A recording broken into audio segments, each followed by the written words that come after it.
আসসালামু আলাইকুম। আজকে আমি ল্যাগ্রাঞ্জের গড় মান উপপাদ্যের জ্যামিতিক ব্যাখ্যা এই সমস্যাটা সমাধান করব। তো প্রথমে আমরা একটা চিত্র এঁকে নিই।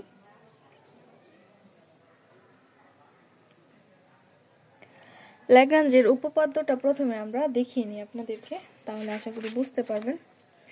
প্রথমে এই যে y = fx ফাংশন থাকবে একটা, এই ফাংশনটা কমা বি বদ্ধ ব্যবধারিত অবিচ্ছিন্ন খোলা ব্যবধারিত অন্তরীকরণযোগ্য হবে এবং একটা বিন্দু c বিদ্যমান থাকবে।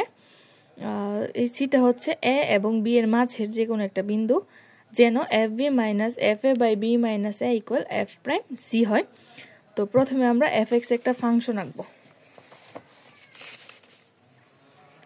এটা হচ্ছে y = fx ফাংশন। x অক্ষ y অক্ষ দিয়ে আমি হাত দিয়ে আঁকছি, আপনারা সুন্দর করে স্কেল দিয়ে এঁকে নেবেন। এটা হচ্ছে মূল বিন্দু, এটা x অক্ষ, এটা হচ্ছে y অক্ষ। এটা হচ্ছে y = fx ফাংশন। এখন আমরা এই ফাংশনের মধ্যে যে কোনো দুইটা বিন্দু p এবং q নিব। p একটা বিন্দু, q একটা বিন্দু নিব।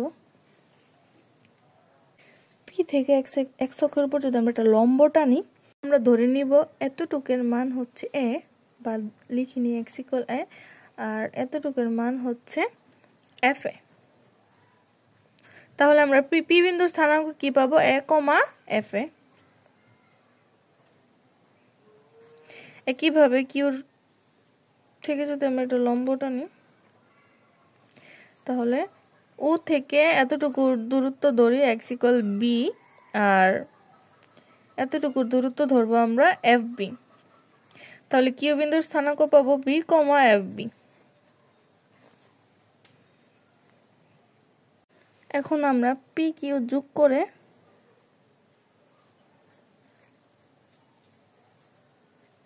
করে দিব, আর p q এর মাঝে আমরা যে কোনো বিন্দু, এই যে তখন যে আমরা উপপাদ্য থেকে পড়েছিলাম যে সিটা কার মাঝে অবস্থিত? a, b এর মাঝে। তাই আমরা একটা বিন্দু নিব r।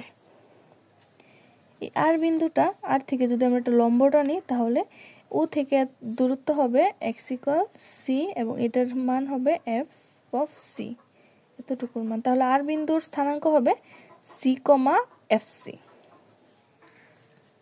এটা থেকে আমরা একটা স্পর্শক এঁকে নিব। হাত দিয়ে আঁকার কারণে যদিও ভালো হচ্ছে না, আপনারা একটু সুন্দর করে এঁকে নিবেন।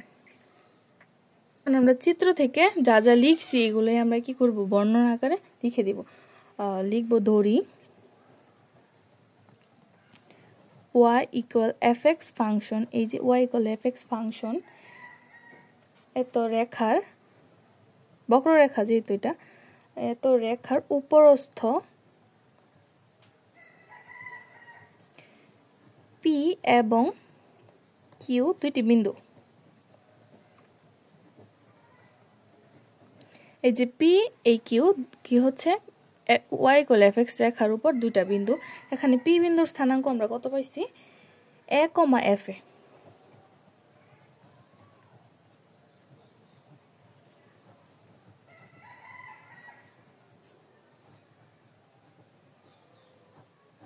একইভাবে q বিন্দুর স্থানাঙ্ক পাইছি b, fb।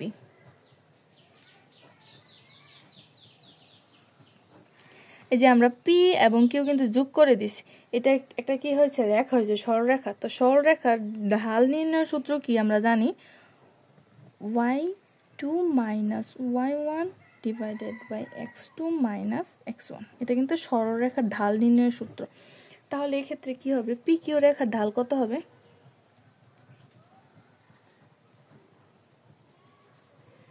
এখানে y2 কিন্তু হচ্ছে, এটা হচ্ছে x1 x2 y1 y2 হচ্ছে fb মাইনাস y2 মাইনাস এটা হচ্ছে y1 x1 y1 fa, x2 হচ্ছে b, x1 হচ্ছে a, b - a।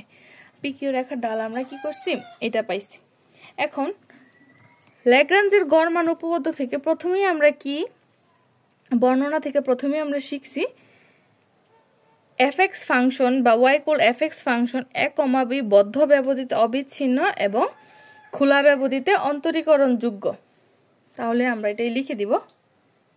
আমরা লিখছি যে যেহেতু f(x) ফাংশন a, b বদ্ধ ব্যবধিতে অবিচ্ছিন্ন এবং খোলা ব্যবধিতে অন্তরীকরণযোগ্য, তাহলে c ভুজ বিশিষ্ট বা x = c, x এর মান c ভুজ বিশিষ্ট ফাংশনের উপর y = f(x) ফাংশনের উপর একটা বিন্দু আমরা কি ধরে নিব r। এই r বিন্দুটা বিদ্যমান থাকবে। কেন থাকবে? যেহেতু f(x) ফাংশন বদ্ধ ব্যবধিতে অবিচ্ছিন্ন এবং খোলা ব্যবধিতে অন্তরীকরণযোগ্য।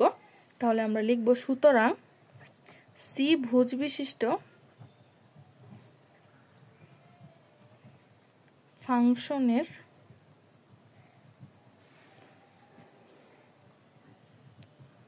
উপরস্থ একটা বিন্দু কি r।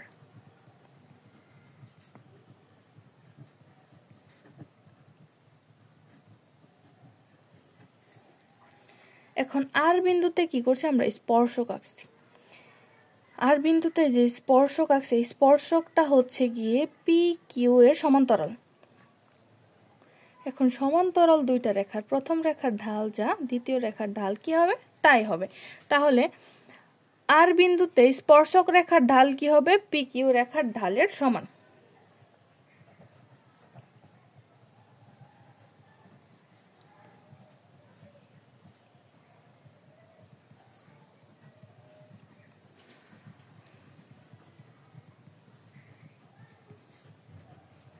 এখন r বিন্দুতে স্পর্শকের ঢালকে আমরা কি দ্বারা প্রকাশ করব? f'(c) দ্বারা প্রকাশ করব। আর PQ রেখার ঢাল কত দেওয়া আছে? প্রথমে আমরা পাইছি, এই যে দেওয়া নাই, আমরা নিজেরা বের করছি b - a। এটাই কিন্তু আমাদের প্রমাণ করতে বলছে। যদি আবার দেখেন, এই যে এটাই কিন্তু প্রমাণ করতে বলছে। আশা করি বুঝতে পারছেন। যদি ভিডিওটি ভালো লেগে থাকে তাহলে চ্যানেলটি সাবস্ক্রাইব করে দিবেন। ধন্যবাদ।